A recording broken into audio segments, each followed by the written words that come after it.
بسم اللہ الرحمن الرحیم۔ السلام علیکم ورحمۃ اللہ وبرکاتہ۔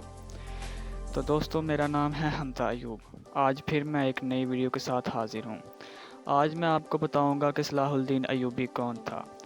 سلطان صلاح الدین یوسف بن ایوب سلطنت کے بانی تھے۔ وہ نہ صرف تاریخ اسلام بلکہ تاریخ عالم کے مشہور ترین فاتحین حکمرانوں میں سے ایک ہیں۔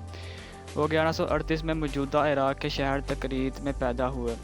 ان کی زیر قیادت ایوبی سلطنت نے مصر، شام، یمن، عراق، حجاز اور دیاربکر پر حکومت کی۔ صلاح الدین ایوبی کو بہادری، فیاضی، حسن خلق، سخاوت اور بردباری کے باعث نہ صرف مسلمان بلکہ عیسائی بھی عزت کی نگاہ سے دیکھتے ہیں۔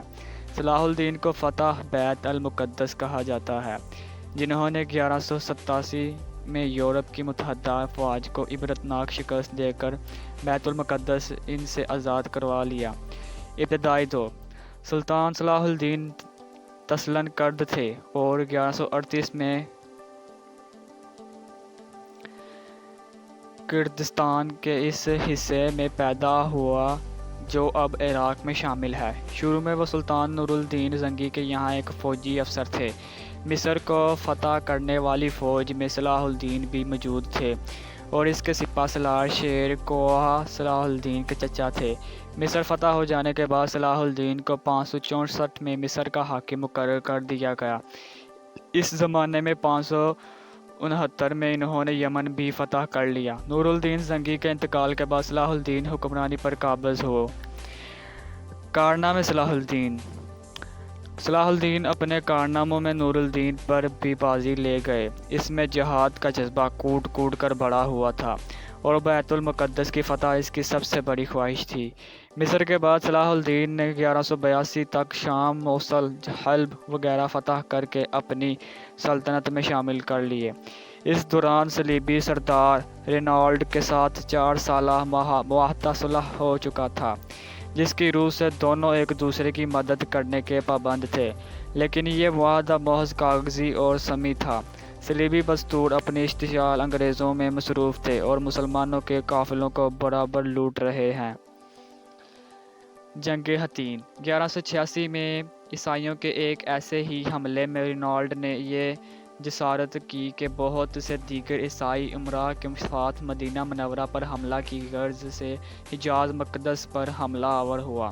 صلاح الدین ایوبی نے اس کی سرگرمیوں کو روک تھام کے لیے اقدامات کیے اور فوراً رینالڈ کا تعاقب کرتے ہوئے حطین میں اسے جا لیا۔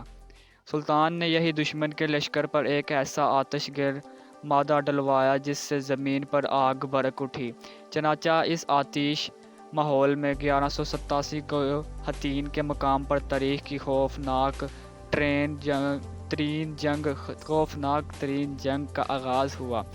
اس جنگ کے نتیجہ میں 30,000 عیسائی ہلاک ہوئے اور اتنے ہی قیدی پناہ لیے گئے۔ رینالڈ گرفتار ہوا اور سلطان نے اپنے ہاتھ سے اس کا سر قلم کیا۔ اس جنگ کے بعد اسلامی افواج عیسائی علاقوں پر چھپا گئی۔ سیرت: صلاح الدین بڑا بہادر اور فیاض تھا۔ لڑائیوں میں اس نے عیسائیوں کے ساتھ اتنا اچھا سلوک کیا کہ عیسائی آج بھی اس کی عزت کرتے ہیں۔ اس کو جہاد کا اتنا شوق تھا کہ ایک مرتبہ اس کے نیچے دھڑ میں پھوڑے ہو گئے۔ ان کی وجہ سے وہ بیٹھ کر کھانا نہیں کھا سکتا تھا، لیکن اس حالت میں بھی جہاد کی سرگرمی میں فرق نہ آیا۔ صبح سے ظہر تک اور عصر سے مغرب تک برابر گھوڑے کی پیٹھ پر رہتا۔ اس کو خود تعجب ہوتا تھا اور کہا کرتا تھا کہ جب تک گھوڑے کی پیٹھ پر رہتا ہوں ساری تکلیف جاتی رہتی ہے اور اس سے اترنے پر تکلیف شروع ہو جاتی ہے۔ مسیحیوں سے صلح ہو جانے کے بعد صلاح الدین نے عیسائیوں کو بیت المقدس کی زیارت کی اجازت دے دی۔ اجازت ملنے پر یورپ کے زائرین جو برسوں سے انتظار کر رہے تھے اس کثرت سے ٹوٹ پڑے کہ شاہ چرد کے لیے انتظام قائم رکھنا مشکل ہو گیا۔ اس نے سلطان سے کہا کہ وہ اس کی تحریر اور اجازت نامے کے بغیر کسی کو بیت المقدس میں داخل نہ ہونے دے۔ سلطان نے جواب دیا، زائرین بڑی بڑی مسافتیں طے کر کے زیارت کے شوق میں آتے ہیں، ان کو روکنا مناسب نہیں۔ سلطان نے نہ صرف یہ کہ ان زائرین کو ہر قسم کی آزادی دی، بلکہ اپنی جانب سے لاکھوں زائرین کی مدارت، راحت، آسائش اور دعوت کا انتظام کیا۔ صلاح الدین کا غیر مسلموں سے سلوک عین اسلامی تعلیمات کے مطابق تھا، اور یہ اس کا ثبوت ہے کہ اسلامی حکومت میں غیر مسلموں کے حقوق بھی اس طرح محفوظ ہوئے ہیں جس طرح مسلمانوں کے۔ نور الدین کی طرح صلاح الدین کی زندگی بھی بڑی سادہ تھی۔ ریشمی کپڑے کبھی استعمال نہیں کیے اور رہنے کے لیے محل کی جگہ معمولی سا کم مقام ہوتا تھا۔ تو دوستو، امید رکھتا ہوں کہ آپ کو یہ ویڈیو بہت اچھی لگی ہوگی۔ تو میرے چینل کو اگر آپ نے سبسکرائب نہیں کیا تو سب سے پہلے میرے چینل کو سبسکرائب کریں اور ساتھ ہی بیل آئیکن کا بٹن دبائیں تاکہ میری ہر آنے والی نئی سے نئی ویڈیو آپ تک پہنچ سکے۔ مہربانی ہوگی، شکریہ، خدا حافظ۔